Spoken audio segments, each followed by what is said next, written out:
আপনি যদি এই গাছটি কোথাও দেখতে পান তাহলে আপনি সঙ্গে সঙ্গে উপড়ে ফেলবেন। অথবা আপনি যে কোনো শুক্রবার দিন, শনিবার দিন এবং মঙ্গলবার দিন আপনি শিকড় সহ উপড়ে ফেলবেন, কোটিপতি হয়ে যাবেন। বন্ধুরা, এটি এমন একটি চমৎকারী গাছ, আর যে গাছ আপনারা কিন্তু অতি সহজেই আপনার বাড়ির আশেপাশে আপনি হয়তো দেখেই থাকবেন। আর এই গাছটির নাম হচ্ছে নয়নতারা গাছ। আপনার ভাগ্যকে কিন্তু পরিবর্তন করে দিতে পারে, আর আপনার জীবনের রংটাই কিন্তু পরিবর্তন করে দিতে পারে। বন্ধুরা, আপনি শুধু একবার এই টোটকাটি করে দেখুন। আপনি হয়তো জীবনে প্রচুর পরিমাণে পরিশ্রম করেন, কিন্তু তার ফল যদি আপনি না পেয়ে থাকেন তখন আপনি হয়তো নিরাশ হয়ে যান। আর সেই জন্য বন্ধু, আজকে যে টোটকাটি আপনাদের জানাবো, আর এই টোটকাটি কিন্তু আপনারা অবশ্যই করবেন। বন্ধুরা, আপনি কোনো কাজ করছেন, সেই কাজ করতে করতে আপনি যখন ফল পাবেন না, আপনি কিন্তু তখনই তার ফলে নিরাশ হয়ে যাবেন। তাহলে বন্ধু, আজকে যে টোটকাটি আপনাদেরকে জানাবো, এই টোটকাটি কিন্তু আপনারা অবশ্যই করবেন। আপনার হয়তো ব্যবসা ভালোভাবে চলছে না, তাহলে বন্ধুরা শুধুমাত্র এই উপাচারটি একবার করে দেখুন। আপনার জীবনে সমস্ত কষ্ট এবং আপনি যদি ঋণে জড়িয়ে থাকেন আর অর্থ কষ্ট দূর করার জন্য এই টোটকাটি কিন্তু অবশ্যই করবেন। বন্ধুরা, এই নয়নতারা এমন একটি চমৎকারী ফুল আর এমন একটি দৈব বৃক্ষ, এর সঠিকভাবে প্রয়োগ করতে পারেন এবং ভগবানকে যদি আপনি অর্পণ করতে পারেন, তাহলে আপনার জীবনে কখনোই কষ্ট ও দরিদ্রতা আসবে না। অর্থ আসার রাস্তা যেটা আপনার জীবনে বন্ধ হয়ে গেছে, সেই দরজাও কিন্তু খুলে যাবে। অর্থ আপনার পিছন আসবে। হ্যাঁ বন্ধুরা, আপনারা ঠিকই শুনেছেন। আপনি যদি অল্প পরিমাণে পরিশ্রম করেন, দেখবেন বন্ধুরা সেই পরিশ্রমের ফল আপনি কিন্তু অবশ্যই পেয়ে যাবেন, এবং কি 10 গুণ বেশি পাবেন। এই টোটকাটি করার পরে আপনি যদি মাটি বিক্রি করতে চান, হ্যাঁ বন্ধুরা, আপনি যদি মাটি বিক্রি করতে চান, সেই মাটিও কিন্তু সোনা হয়ে যাবে, আর সেই মাটি বিক্রি করেও কিন্তু আপনার লাভ হয়ে যাবে। বন্ধুরা, আজকের এই ভিডিওতে 3 থেকে 4টে টোটকা বা উপকারিতা সম্পর্কে জানিয়ে দেবো। বন্ধুরা, অবশ্যই মন দিয়ে শুনবেন, যাতে আপনি সঠিকভাবে এই উপাচারটি করতে পারেন। বন্ধুরা, আপনাদের কাছে একটি ছোট্ট রিকোয়েস্ট, আপনারা যদি আমার চ্যানেলে এখনো পর্যন্ত নতুন হয়ে থাকেন, তাহলে চ্যানেলটি অবশ্যই সাবস্ক্রাইব করুন এবং পাশে থাকা নোটিফিকেশন অন রাখবেন। এবং এই ভিডিওটি দেখে যদি উপকৃত পান, তাহলে ভিডিওতে একটি লাইক করে কমেন্টে হর হর মহাদেব অবশ্যই লিখবেন।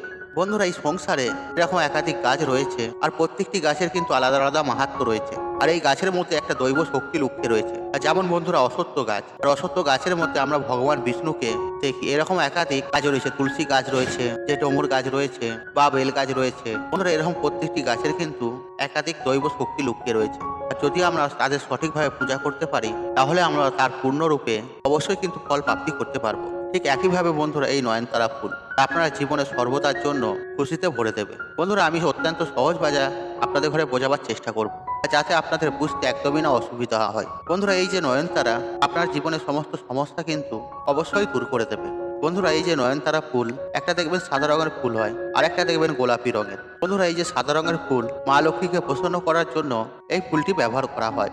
আর যদি আপনার জীবনে অর্থের কমতি থাকে, তাহলে অর্থ কিন্তু আপনার কাছে চম্বুকের মতো ছুটে আসবে। কিন্তু যদি আপনি গোলাপি রঙের ফুল রয়েছে, তাতে আপনি যদি উপাচার করে থাকেন, মহাদেব কিন্তু আপনার সমস্ত সমস্যা কিন্তু দূর করে দেবে। এছাড়া রাহু কেতু সম্পর্কিত যদি কোনো আপনার জীবনে সমস্যা থেকে থাকে, তাও কিন্তু দূর হয়ে যাবে। বন্ধুরা, সবার প্রথমে যে টোটকাটি আপনাদের জানাবো, যদি আপনার ঘরে আশেপাশে এই নয়নতারা ফুল থেকে থাকে, বন্ধুরা, যে সাদা রঙের নয়নতারা ফুল রয়েছে, আর সেই ফুল আপনাকে নিতে হবে। আপনি শুক্রবার দিনকে সাদা রঙের পুষ্প নেবেন, আর সূর্য অস্তরের আগে আপনি শুক্রবার দিনকে তুলে নিয়ে আসবেন। আপনি 27টা বা 31টা ফুল তুলে নিয়ে আসবেন। বন্ধুরা, আপনি যদি 27 পিস তুলে নিয়ে আসেন, তার কিন্তু উপচার আলাদা, আর 31 পিস যদি তুলে নিয়ে আসেন, তার উপচার আলাদা। বন্ধুরা, আপনাকে কিন্তু সাদা রঙের ফুলই কিন্তু আনতে হবে। তারপর আপনি আপনার বাড়িতে যে ঠাকুর ঘর রয়েছে, আর সেখানে আসবেন, সেখানে একটি ঘিয়ের প্রদীপ প্রচলিত করবেন, আর মাটিতে আপনি একটা লাল রঙের কাপড় বিছিয়ে নেবেন। এবার আপনি কি করবেন, 27টি যে ফুল নিয়েছেন, সেই ফুলগুলি দিয়ে একটা মালা তৈরি করবেন। তারপর আপনি মাতা লক্ষ্মীকে ওম মহালক্ষ্মী নমঃ এই মন্ত্রটি আপনি 27 বার জপ করবেন, এবং এই জপ করতে করতে যে মালাটি আপনি নিয়েছেন, আর সেই মালাটি আপনি মাতা লক্ষ্মীকে অর্পণ করে দেবেন। আর আপনার বাড়িতে ক্যালেন্ডার বা ছবি রয়েছে বা মূর্তি রয়েছে, তাতে আর মাতা লক্ষ্মীকে আপনি অর্পণ করে দেবেন। তারপর বন্ধুরা, আপনি যে লাল রঙের কাপড়টি নিয়েছেন, সেই কাপড়টির উপরে আপনি কাঁচা হলুদ জোগাড় করে এবং তার দ্বারা স্বস্তিক চিহ্ন ওই কাপড়টির উপরে আপনি আঁকবেন। আর যদি আপনি 27টি ফুল নিয়ে থাকেন, 27টি চালের দানা নেবেন। আর যদি আপনি 31টি ফুল নিয়ে থাকেন, তাহলে আপনাকে 31টি চালের দানা নিতে হবে। আর এই বিষয়ে মনে রাখবেন, চালের দানাগুলো যেগুলো নেবেন, সেগুলো ভাঙা ফাটা না থাকে, সেগুলো যেন নিখুঁত থাকে। আর সেই চালের দানাগুলি আপনি স্বস্তিক চিহ্ন উপরে রেখে দেবেন। আর আপনি যখন চাল দেবেন, সেই মন্ত্রটা আবার কিন্তু জপ করতে হবে, ওম মহালক্ষ্মী নমঃ। তারপর বন্ধুরা, আপনি যে মালাটি মাতা লক্ষ্মীকে অর্পণ করেছেন, সেই মালাটি নিয়ে আপনি স্বস্তিক চিহ্ন চালের উপরে রেখে দেবেন। আপনি আগে থেকে কিন্তু লাল রঙের সিঁদুর কিন্তু সংগ্রহ করে রাখবেন। সেই কাপড়টির উপরে আপনি স্বস্তিক চিহ্ন দেখেছেন, 21টা বা 31টা আপনি চালের দানা দিয়েছেন। তারপর ফুলের মালাটি দিয়েছেন, আর যে সিঁদুরটা আপনি নিয়েছেন, সেই সিঁদুরটি আপনি ফুলের উপরে ছিটিয়ে দেবেন। তারপর আপনারা এটা পুঁটুলি বেঁধে নেবেন। আপনি সেদিনকে এই অর্থ টাকা পয়সা যেখানে রাখেন, সেখানে নিয়ে গিয়ে আপনি এই পুঁটুলিটিকে রেখে দেবেন। বন্ধুরা, এই টোটকাটি আপনাকে রাত্রি 8টার পর এটিকে কিন্তু করতে হবে। আর আপনার জীবনে যে অর্থ সম্পর্কিত যে সমস্যা থাকুক না কেন, আর সেই সমস্যা নিশ্চিত রূপে এই টোটকাটি করার পর কিন্তু দূর হয়ে যাবে। আর বন্ধুরা, এই টোটকাটি আপনাকে লাগাতার 5টা শুক্রবার কিন্তু করতে হবে। আর যদি আপনি 21টি ফুল দিয়ে করে থাকেন, আপনি যদি 31টি ফুল দিয়ে করে থাকেন, তাহলে আপনাকে কিন্তু 4টা শুক্রবার করতে হবে। বন্ধুরা, এই যে প্রত্যেকটা শুক্রবার 4টে হোক 5টা এমনটি করতে হবে তা নয়। আপনি তো প্রথম শুক্রবার করে নেবেন, আর তারপরে শুক্রবার পুটুলিটি খুলবেন, আর সেখানে আবার ষষ্ঠী চিহ্ন এঁকে নেবেন, আর সেখানে শুধু চাল দেবেন। আর যে ফুলের মালাটা আগে থেকে আছে সেটা তো শুকিয়ে যাবে, আর সেই ফুলের মালাটা আপনি তুলে নেবেন, আর সেই মালাটা আপনি জলে বা পুকুরে হোক বা নদীতে হোক ভাসিয়ে দেবেন। তারপর আপনি একটি নতুন মালা দেবেন, একইভাবে সিঁদুর কিন্তু মালার উপরে ছড়িয়ে দেবেন। তারপর বন্ধুরা, আপনারা একইভাবে 2টো বা 3টে শুক্রবার থাকছে, আর পুঁটুলি বানিয়ে যেখানে টাকা পয়সা রাখেন বা ইম্পর্টেন্ট ফাইল রাখেন তার মধ্যে আপনি রেখে দেবেন। বন্ধুরা, 5টা শুক্রবার পরে এই পুঁটুলিটা আপনি বাড়ির উঠানে একটু গর্ত করে নেবেন, আর সেই মাটি গর্ত করে সেখানে আপনি পুঁতে দেবেন।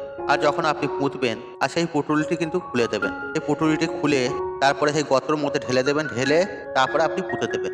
দেখবেন আপনার জীবনে কখনোই আর অর্থের কমতি হবে না। বন্ধুরা, এই টোটকাটি কিন্তু অত্যন্ত সহজ, কিন্তু এর কার্যকারী বহুত শক্তিশালী। আপনি 5টা শুক্রবার বা 4টে শুক্রবার আপনি যদি মনের ভক্তি রেখে করতে পারেন, বন্ধুরা আপনাদের কাছে একটা কথা কিন্তু বলে রাখি, আর আপনারা যদি 4টে শুক্রবার করে থাকেন, তাহলে 5 নম্বর শুক্রবারে এই মাটি গর্ত করাটি কিন্তু আপনাকে করতে হবে। আর 5টা শুক্রবার যদি আপনি করে থাকেন, 6টা শুক্রবার পর কিন্তু মাটি গর্ত করে কিন্তু এই ক্রিয়াটি আপনাকে করতে হবে।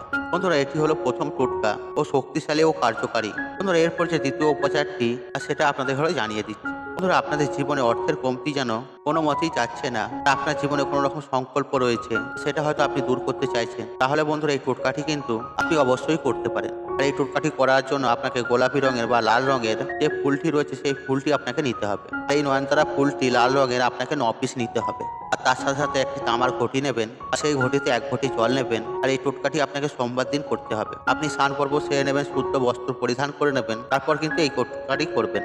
আপনি যখন শিব মন্দিরে যাবেন, 9টা আপনি নয়নতারা ফুল তুলে নেবেন, লাল রঙেরটা নেবেন। এই যে আপনি 9টা নয়নতারা ফুল নিয়েছেন, তামার পাত্রটি নিয়েছেন, তাতে জল পরিপূর্ণ করে তাতে ঢেলে দেবেন। তারপর আপনার ওম নমঃ শিবায় এই মন্ত্রটি আপনি জপ করবেন 108 বার। এই জলটি আপনি যে কোনো সোমবার দিন শিব মন্দিরে গিয়ে শিবলিঙ্গে অর্পণ করে দেবেন। যখন আপনি অর্পণ করবেন, আর তখন আপনার মনে যে ইচ্ছা রয়েছে, মনের বাসনা রয়েছে, আর যে উদ্দেশ্যে আপনি যে উপচারটি করছেন সেটি আপনি মহাদেবকে জানাবেন। তারপরে আপনি এই জলটি আপনি মহাদেবের মাথায় ঢেলে দেবেন। বন্ধুরা, এটি যদি আপনি করতে পারেন, আপনার জীবনে যে সমস্ত ইচ্ছা মনস্কামনা রয়েছে সবকিছু পূর্ণ হবে। অথবা আপনার জন্মকুণ্ডলিতে শুক্র গ্রহ হয়তো খারাপ প্রভাব দিচ্ছে, এই সমস্ত কিছু দূর হয়ে যাবে।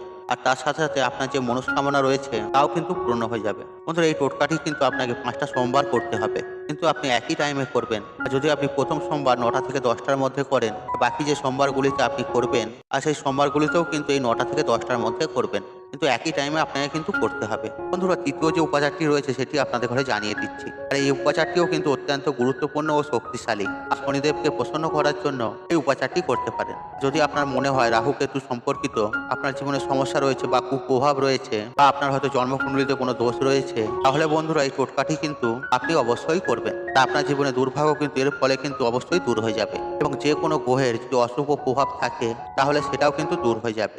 আর সাথে সাথে শনিদেবও কিন্তু আপনাকে আপনার উপর প্রসন্ন হবে, এমনকি আপনার ভাগ্য পরিবর্তন হয়ে যাবে। বন্ধুরা, আপনাকে শনিবার দিনকে শনি মন্দিরে কিন্তু যেতে হবে আপনাকে, এবং সূর্য অস্তর আগে 11টি আপনি নয়নতারা ফুল সংগ্রহ করে রাখবেন, গোলাপি রঙের ফুলটা। আর তার সাথে সাথে সর্ষের তেলের প্রদীপ আপনাকে নিয়ে যেতে হবে। তার মধ্যে কালো তিল যে হয়, কালো তিল দিয়ে দেবেন, প্রদীপের মধ্যে ঢেলে দেবেন। আর 9 পিস কালো দানা কিন্তু আপনার উপরে ঢালতে হবে, এই প্রদীপের উপরে ঢেলে দেবেন 9 পিস কালো তিল।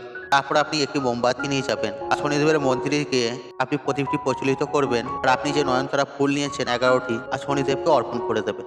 বন্ধুরা, আপনি বিশ্বাস করুন, এই উপাচারটি করার পরে শনিদেব আপনার প্রতি কিন্তু অবশ্যই প্রসন্ন হবে, এবং শনির কোনো যদি সমস্যা থেকেও থাকে তা কিন্তু দূর হয়ে যাবে, বা রাহু কেতু কোনো সম্পর্কিত যদি কোনো দোষ থেকে থাকে তাও কিন্তু দূর হয়ে যাবে। বন্ধুরা, আজকের এই ভিডিওটিতে আপনাদের এই নয়নতারা ফুলের 3টি চমৎকারী টোটকা সম্পর্কে জানিয়ে দিলাম। বন্ধুরা, আশা করছি এই তথ্যগুলি আপনাদের ভালো লেগেছে। তাহলে ভিডিওতে একটি লাইক করুন, একটু কমেন্ট করুন, একটু শেয়ার করুন, বন্ধু বান্ধব আত্মীয়জনদের সাথে শেয়ার অবশ্যই করুন।